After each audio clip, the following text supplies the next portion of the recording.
Hello students, welcome to the channel online study with DK. मैं नीलम, जिनके साथ आप काफ़ी समय से मैथ सब्जेक्ट पेपर 1 के लिए पढ़ते हुए आ रहे हैं। हमने सी टेट के भी पेपर्स कंप्लीट किए, यूपी टेट के भी कंप्लीट किए।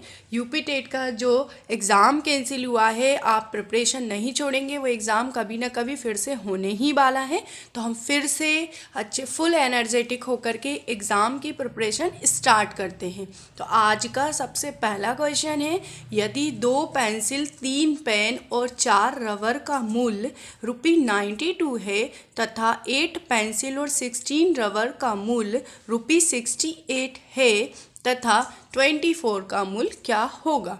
ठीक, आपको इस टाइप के क्वेश्चंस हमने पहले भी किए हैं। हम एज अ रिवीजन अब क्वेश्चंस को लेंगे।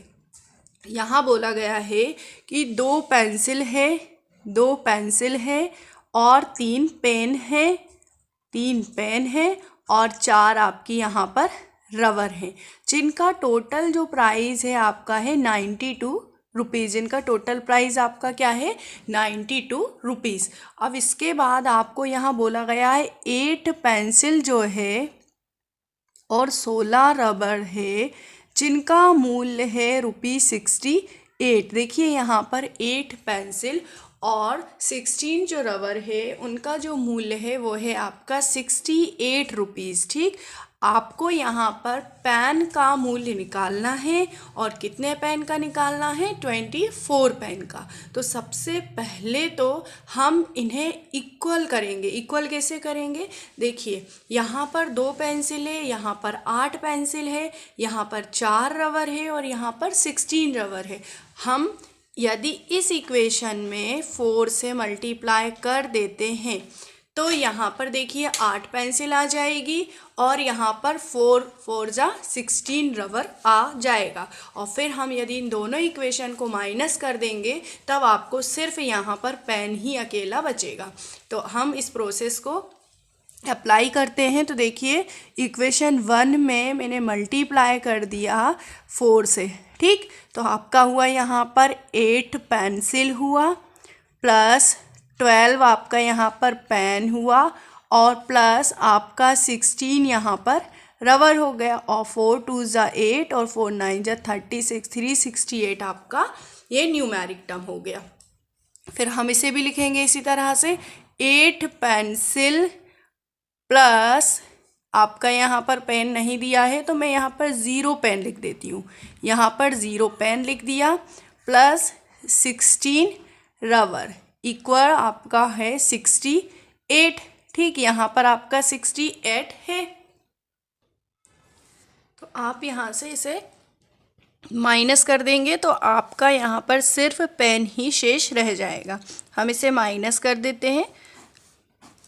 यहाँ पर आपका 300 शेष हुआ। फिर आपका यहाँ पर 12 पेन। ठीक, आपको यहाँ से पेन और नंबर इक्वल हो गए। आपको यहाँ फाइंड करना है कितने पेन 24। अब आपको यदि 24 पेन का मूल्य निकालना है तो यदि मैं इस पूरी इक्वेशन में 2 से मल्टीप्लाई कर देती हूँ तो यहाँ पर आपको 24 पेन का जो मूल्य है वो निकालना है। तो 24 पेन का मूल्य कितना होगा, आप 2 से बोथ साइड मल्टीप्लाई कर देंगे तो 24 पेन इज इक्वल्स टू 2 × 3 आपका 600। तो आपका जो आंसर होगा फाइनल वो होगा 600, जो कि आपके ऑप्शन नंबर ए में दिया गया है। कितने वर्षों में 6% वार्षिक दर से 2000 रुपये का साधारण ब्याज 1080 रुपये हो जाता है। यहाँ पर आपको बताना है कि कितने वर्षों में, वर्षों की संख्या निकालनी है कि 2000 रुपये हैं और उनका जो साधारण ब्याज है 1080 हो जाता है। मतलब आपको यहाँ पर साधारण ब्याज दिया हुआ है तो हम PRT/100 लेंगे और साधारण ब्याज आपको 1080 दिया हुआ है और प्रिंसिपल जो है आपको कितना दिया हुआ है यहाँ से 2000 और रेट आपकी कितनी है 6% और आपको यहाँ पर क्या निकालना है, समय निकालना है और अपॉन में आप ले लेंगे 100 इसे आप कैंसिल करेंगे और ये भी आपका इस ज़ीरो से कैंसिल और 2 से 5 एंड 4 टाइम कैंसिल और 6 से ये 9 टाइम कैंसिल। तो t इज इक्वल्स टू आपका कितना आ जाएगा 9 ईयर मतलब 9 वर्ष। ठीक, तो इस तरह के क्वेश्चन को आप समझिए और आपको क्या क्या दिया हुआ है उसके अकॉर्डिंग आप क्वेश्चन को सॉल्व करिए। नेक्स्ट क्वेश्चन है 5 अंकों की वह अधिकतम संख्या कौन सी है जो कि पूर्ण है। ठीक, अब आपको सबसे पहले तो इन संख्याओं में से ऐसी संख्या देखना है जो कि एक पूर्ण वर्ग बना रही है। ठीक है, तो सबसे पहले तो 5 अंकों की अधिकतम संख्या की बात हुई है।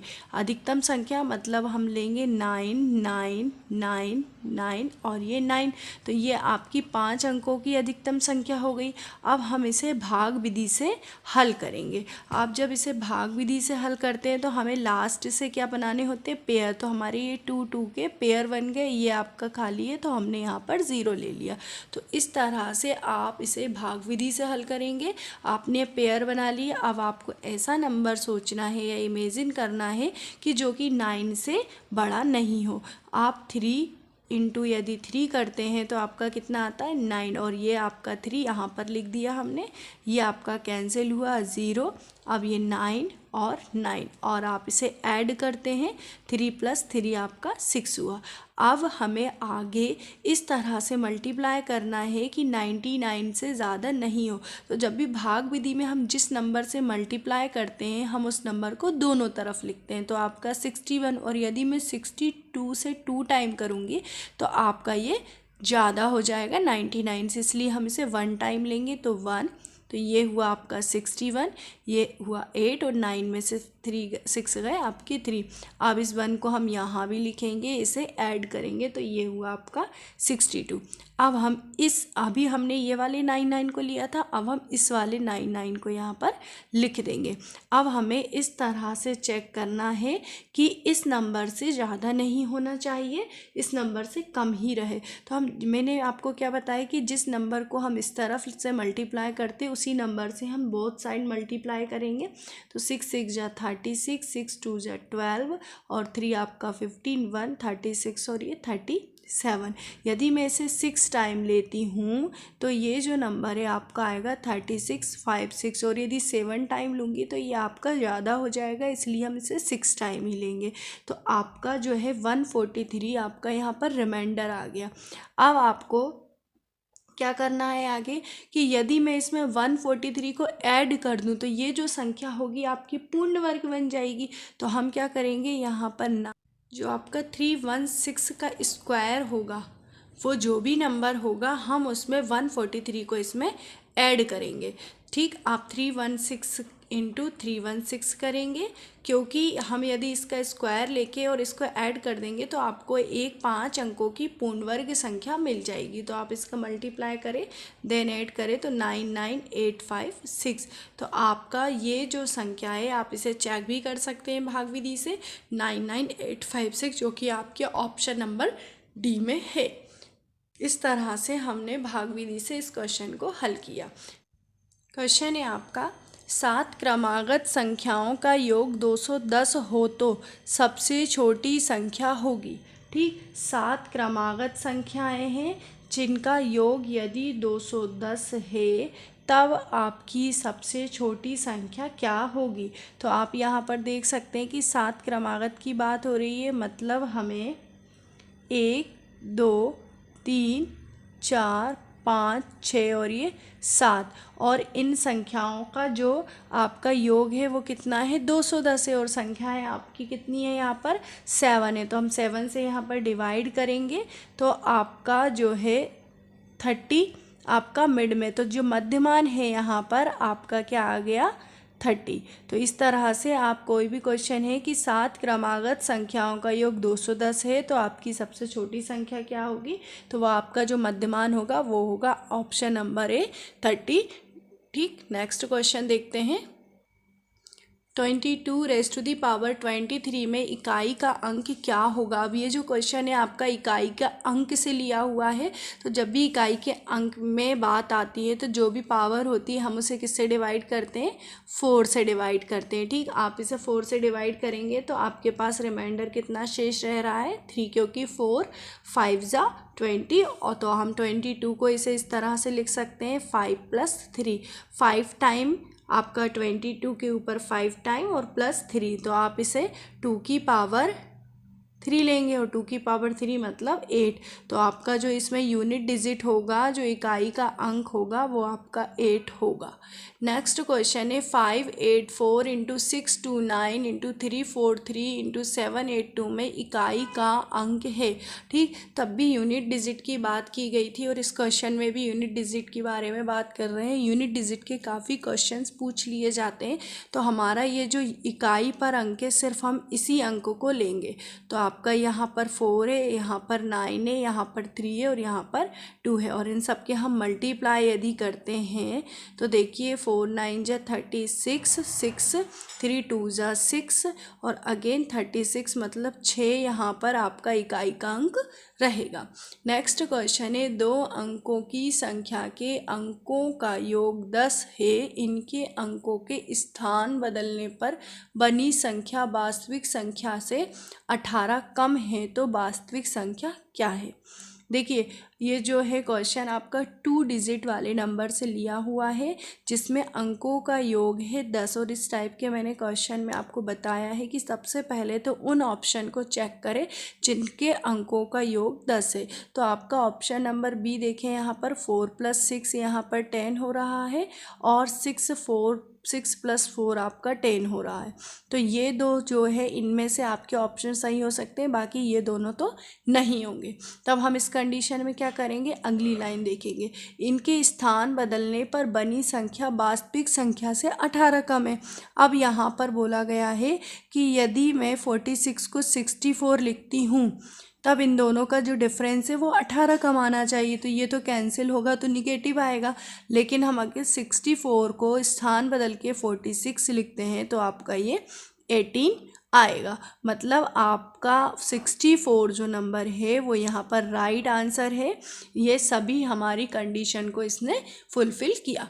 नेक्स्ट क्वेश्चन है आपका 991/7, 999/2/7 + 999/3/7 + 999/4/7 + 999/5/7 एंड लास्ट इज 999/6/7। तो आपको इस तरह का कभी भी सम दिया हो और इसे प्लस करना है, तो सबसे पहले तो आपके ये जो 99 है हम इन्हें अलग लिख लेते हैं।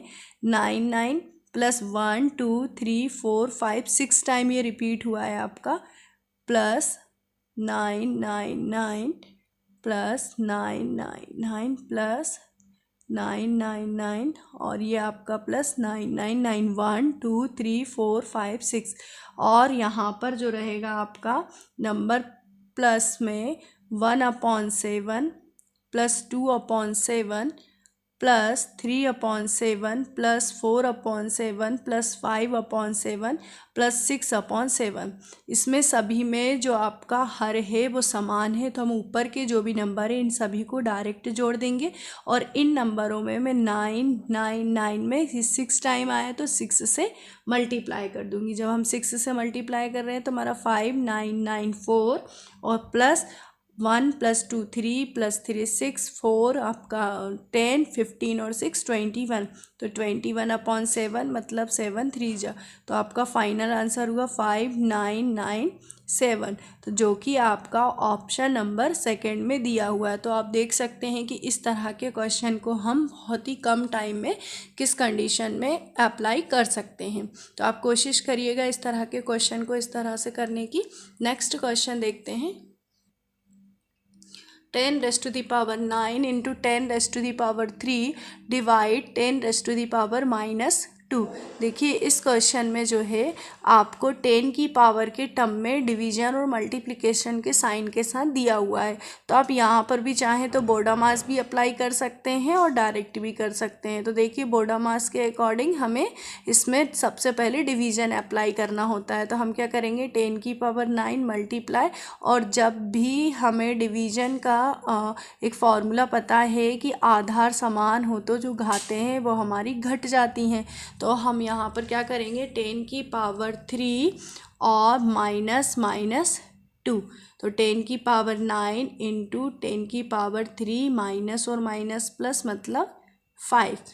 अब नेक्स्ट हमारा फॉर्मूला होता है आधार समान हो गुणा का चिन्ह हो तो जो घातें होती हैं हमारी जुड़ जाती हैं, तब हम क्या करेंगे 10 की power 9 plus 5, it means that 10 raise to the power 9 5 14। तो जहाँ पर भी आपका 10 रेज़ टू द पावर 14 है और जो पॉजिटिव पावर में, वो आपका आंसर होगा, जो कि आपका है ऑप्शन नंबर ए में। नेक्स्ट क्वेश्चन है आपका यहाँ पर 144 डिवाइड 16 प्लस 12 माइनस 12। ठीक, आपको यहाँ पर डिवाइड करना है 144 डिवाइड 16 प्लस 12 और माइनस 15 को, यहाँ पर 15 है, ये 15 माइनस 12 प्लस 16 और ये है आपका 144 डिवाइड में। ठीक, तो सबसे पहले हमें बोडामास के अकॉर्डिंग ब्रैकेट सॉल्व करना होता है, तो 144 डिवाइड 16 प्लस 12 इज़ 28, और 28 में से यदि हम 15 माइनस करते हैं तो आपका कितना हुआ 13, और 144 को आप 13 से डिवाइड करेंगे, 144 अपॉन 13, ये आपका फाइनल आंसर होगा। नेक्स्ट क्वेश्चन है एक दुकानदार एक सिलाई मशीन को रुपये 900 में खरीदकर रुपये 1080 में बेचता है, तब उसे कितने प्रतिशत का लाभ हुआ। देखिए सबसे पहले तो क्वेश्चन में मशीन का क्रय मूल्य दिया हुआ है और विक्रय मूल्य दिया हुआ है। उसने मशीन को कितने में ख़रीदा है 900 में ख़रीदा, और सेलिंग प्राइस कितना हुआ 1080 में उसने मशीन को बेचा। तो सबसे पहले तो हमें यहाँ पर लाभ निकालना है कि लाभ कितना हुआ। यदि हम सेलिंग प्राइस और कॉस्ट प्राइस को माइनस करते हैं तो हमें क्या मिल जाएगा, मशीन का लाभ 180 रुपीज़ जो है यहाँ पर मशीन का लाभ हुआ। अब हमें लाभ का प्रतिशत निकालना है, तो लाभ का प्रतिशत के लिए क्या होता है, लाभ बटे आपका जो भी आपका क्रय मूल्य इंटू 100, तो 180 अपॉन आपका 900 हुआ और ये आपका 100, तो हम ये 0 0 कैंसिल और ये आपका 2 टाइम, तो आपको यहाँ पर कितने परसेंट का लाभ हुआ 20% का लाभ हुआ, मतलब ऑप्शन नंबर बी आपका यहाँ पर राइट आंसर हुआ। ये बिल्कुल सिंपल क्वेश्चन था जो कि आपकी बेसिक मेथड के थ्रू हुआ है। नेक्स्ट क्वेश्चन देखते हैं। 25 छात्रों की औसत आयु 16 है। यदि किसी एक छात्र को निकाल दिया जाए तो आयु 1 वर्ष घट जाती है। सभी की औसत आयु है तो छात्र की आयु होगी। देखिए यहाँ पर क्वेश्चन में बोला गया है कि जो 25 छात्र हैं उनकी औसत आयु है 16, और यदि इसमें से एक छात्र को निकाल दिया जाता है तो जो आयु है वो कितनी 1 साल घट जाएगी। मतलब 25 छात्र हैं, उनकी औसत आयु कितनी है 16, और यदि इसमें से एक छात्र को निकाल दिया मतलब आपके पास कितने 24 छात्र बचे, मतलब उसकी आयु कितनी घट गई 15 हो गई। तब आपको उस छात्र की आयु निकालना है, तो हम इन्हें मल्टीप्लाई करेंगे और माइनस करेंगे। ये आपके 25 छात्रों की औसत आयु 16 थी तो 400 हो गई, 24 हमने एक छात्र हटा दिया तो आयु 1 वर्ष कम हो गई। अब आप इसे माइनस करेंगे तो आपका 40, मतलब आपकी जो छात्र की आयु होगी वो कितनी होगी 40 ईयर। नेक्स्ट क्वेश्चन है 150 अंडों को बेचने पर 30 अंडों के विक्रय मूल्य के बराबर लाभ होता है, लाभ का प्रतिशत है। देखिए इस टाइप के क्वेश्चंस काफ़ी टाइम एग्ज़ाम में पूछे गए हैं, तो उससे उद्देश्य से ये बहुत ही इम्पोर्टेंट क्वेश्चन है। 150 अंडे जो हैं वो 30 अंडों के विक्रय मूल्य के बराबर लाभ मिलता है। मतलब इनका डिफरेंस कितना हुआ 180, और 30 अंडों के विक्रय मूल्य के बराबर लाभ मिलता है। आप इस तरह से इसे सॉल्व करेंगे, ये 4 टाइम और ये 25, तो आपका जो आंसर हुआ यहाँ पर 25। क्वेश्चन को एक बार और देख सकते हैं कि जो 150 अंडों को बेचने पर 30 अंडों के विक्रय मूल्य के बराबर लाभ होता है, तब आपको लाभ का प्रतिशत निकालना है। तो जो 150 अंडे हैं वो आपका सेलिंग प्राइस होगा और 30 अंडे जो है आपका वो क्रय मूल्य होगा। हम दोनों को माइनस करेंगे तो आपका जो डिफरेंस आया, हम उस क्रय मूल्य पर उन अंडों का प्राइस लाभ प्रतिशत निकालेंगे। नेक्स्ट क्वेश्चन है हमारा, क्वेश्चन है आपका, यदि संख्या 51324163 से विभाज्य है तो जो आपका क्वेश्चन मार्क है उसके स्थान पर सबसे बड़ा अंक होगा। तो देखिए जो 3 से विभाज्यता का नियम होता है उसमें हमारा क्या होता है कि हम सभी अंकों को जोड़ते हैं, और यदि उन अंकों का जो जोड़ है वो 3 से हमारा डिवाइड होगा तो हम उस संख्या को 3 से विभाजित कहते हैं। तो देखिए सबसे पहले तो हम इसे जोड़ेंगे कि हमारा क्या आ रहा है, 4 + 1 + 6, और क्वेश्चन मार्क की जगह हम x ले लेते हैं। अब 5 + 1 6 + 3 9 4 13 13 और 1 14, और ये आपका हुआ 26 + x। अब हमें 3 से डिवाइड करने के लिए यदि मैं 26 में 1 ऐड कर देती हूँ तो आपको 27 मिल जाएगा। मतलब x की जो वैल्यू होगी वो आपकी क्या होगी यहाँ से 1। आई होप कि आपको ये समझ में आया होगा किस तरह से किया। जब भी 3 से विभाज्यता की बात होती है तो हम उन नंबरों को जोड़ते हैं और फिर हम यदि वो उनका सम 3 से डिवाइड है तो वो संख्या भी 3 से डिवाइड मानी जाती है।